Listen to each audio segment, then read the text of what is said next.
എൻ്റെ ആ ഒരു പഴയ ഡ്രോയിങ് ബുക്കിൻ്റെ പാർട്ട് 2 ആണ്. അപ്പോൾ ഇത് മസ്തങ്ക് GT ആണ് ഈ വരച്ചിരിക്കുന്നത്. മസ്തങ്ക് GT എന്താണ് ആൻറ്റീന കേട്ടോ, ഒരുമാതിരി ആൻറ്റീനയിൽ. ഇത് ഡ്യൂക്കാണ്. ഞാൻ ആദ്യമൊക്കെ നല്ല ഇൻട്രസ്റ്റിങ്ങോട് വരച്ചൊക്കെ വരും, താഴത്തോട്ട് എത്തുമ്പോൾ പിന്നെ മടിയായിരിക്കും. പിന്നെ എന്താ കോളോരിക്ക് വെച്ചിരുന്നു, എഞ്ചിനൊക്കെ നോക്കി എന്താല്ലേ, ടയറൊക്കെ വേറെ പുതുപോലെയൊക്കെ ഉണ്ട്. ഇത് SD-യുടെ റോഡ് കിങ് ആണ്. എനിക്ക് ഭയങ്കര ഇഷ്ടമുള്ളൊരു മോഡലാണ് SD-യുടെ പഴയ റോഡ് കിങ് എന്ന് പറയുന്നത്. ഇത് ഏകദേശം ആ സീറ്റ് എനിക്ക് അത്യാവശ്യം നല്ല ഭംഗിയായിട്ട് ഞാൻ വരച്ചിട്ടുണ്ട്. ബാക്കിയൊന്നും അത്ര പെർഫെക്റ്റ് ആയിട്ടില്ല. അത് അങ്ങനത്തെ ഒരു പടമാണ്. ഇത് ഞാൻ എന്നെ തന്നെ പിന്നെയും വരച്ചാണ് പണ്ട്. എങ്ങനെ ഉണ്ടല്ലോ, പക്ഷേ യാതൊരു ബന്ധുമില്ല ഈ ഫോട്ടോ ഞാനത്. ഇതൊരു സ്കള്ളാറ്റിയാണ്, സ്കള്ളെന്തോ കത്തിയായിട്ടാണ് സീനായിട്ടാണ് തോന്നുന്നു.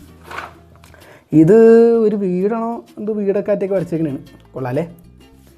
ഞാൻ ഇത്രയും വലിയ കലാകാരനാണെന്ന് ഞാൻ ഇപ്പോഴാണ് ശ്രദ്ധിക്കുന്നത്. ഇത് നമ്മുടെ റോൾസ് റോയ്സ് ആണ്, പഴയ റോൾസ് റോയ്സ് ആണ്. കണ്ടാ എനിക്ക് ഇഷ്ടപ്പെട്ട നമ്പറാണ് ബോസ്. ഞാൻ അടിക്കുന്ന എല്ലാ വണ്ടിക്കും ബോസ് എന്നുള്ള നമ്പറായിരിക്കും ഇടുന്നത്. താറാണ് ഇത്. താറ് ശരിക്കും പറഞ്ഞാൽ ഒരു താറുണ്ടായിരുന്നു, ഒരു ഫോട്ടോ നോക്കി ഞാൻ വരച്ചത്. പിന്നെ ഇതൊക്കെ എൻ്റെ ഡിസൈനിൽ ഞാൻ കൊടുത്താണ്. ഈ ഒരു ബാക്കിൽ ആ ഒരു ഇത് പടുതയുടെയൊക്കെ അലോയ്സൊക്കെ വെറുതെ ഓവറായി കളഞ്ഞു, ഒരുപാട് സ്പോക്കൊക്കെ കൊടുത്ത്. ഇതൊക്കെ ഇതൊക്കെ എനിക്ക് ഭയങ്കര ഇഷ്ടമാണ് ഈ സാധനമൊക്കെ വെക്കണത്. ഫ്രണ്ടിലെ ഗ്രില്ല്, ഹെഡ്ലൈറ്റിൻ്റെ ഫ്രണ്ടിലെ ഗ്രില്ലും കാര്യങ്ങളൊക്കെ. ഇത് നമ്മുടെ രാംചരൺ വരച്ചാട്ടെ ഞാൻ പണ്ട്.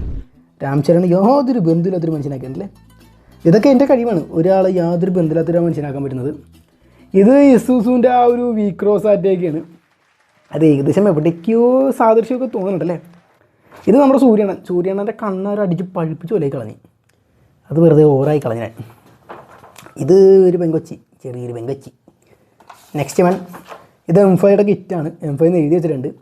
ചില പടങ്ങൾ ഞാൻ വരച്ച് തുടങ്ങുമ്പോൾ പിന്നെ നിർത്തി കഴിഞ്ഞാൽ പിന്നെ രണ്ടാമത് ഞാൻ സ്റ്റാർട്ട് ചെയ്യാറില്ല, അത് അവിടെ വെച്ചങ്ങ് സ്റ്റോപ്പ് ചെയ്യും. ഇതെന്തോ വണ്ടിയുടെ ഡിസ്ക് ബ്രേക്കാണ്, ബാക്കി നിർത്തി വെച്ച്. അംബാസിഡർ എനിക്ക് ഇഷ്ടപ്പെട്ടൊരു വണ്ടിയാണ്, അതും ഇതുവരെ പകുതിക്ക് ഇട്ടിട്ട് പോയി. ഇത് ഹോണ്ട സിറ്റി ആട്ടാ, പഴയ 2000-2003 വരെയുള്ള ഒരു ഹോണ്ട സിറ്റി. ഫ്രണ്ടിലോട്ടില്ല, അവിടെ വെച്ച് നിർത്തിയാൽ പിന്നെ സ്റ്റോപ്പാണ്. ബാക്കൊക്കെ വരച്ച് വന്ന് ബാക്കിയൊക്കെ നിർത്തി കളഞ്ഞാണ്. നിർത്തിയ സമയം ഞാൻ രണ്ടാമത് തുടങ്ങാറില്ല. ഡൊമിനാറിൻ്റെ ഹെഡ്ലൈറ്റ്.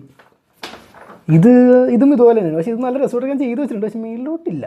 കൊള്ളാല്ലേ, കാരണം ആ പിക്ചർ അത്ര ഉണ്ടായാലും അതെങ്ങനെ തന്നെ വരച്ച് വെച്ചാൽ. പിന്നെ ഇതും ഇതൊരു റിസോർട്ടൊക്കെ പോലെയൊക്കെ സെറ്റാക്കിയ സാധനമാണ്.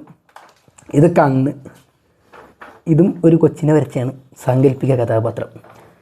ഇതാണ് ഒരു കിടുക്കാച്ചി ഒരു വീട്. ഇതാണെന്ന് തോന്നുന്നു ലാസ്റ്റ് വരച്ചേക്കണമെന്ന് തോന്നുന്നു. അത് കഴിഞ്ഞപ്പോൾ ഈ ബുക്കിലെ പരിപാടിയൊക്കെ തീർന്നു. നിങ്ങൾക്ക് ഈ പടങ്ങളിൽ ഏതാണ് ഇഷ്ടപ്പെട്ടതെന്ന് വെച്ചാൽ നിങ്ങളത് കമൻറ്റ് ചെയ്യട്ടാ.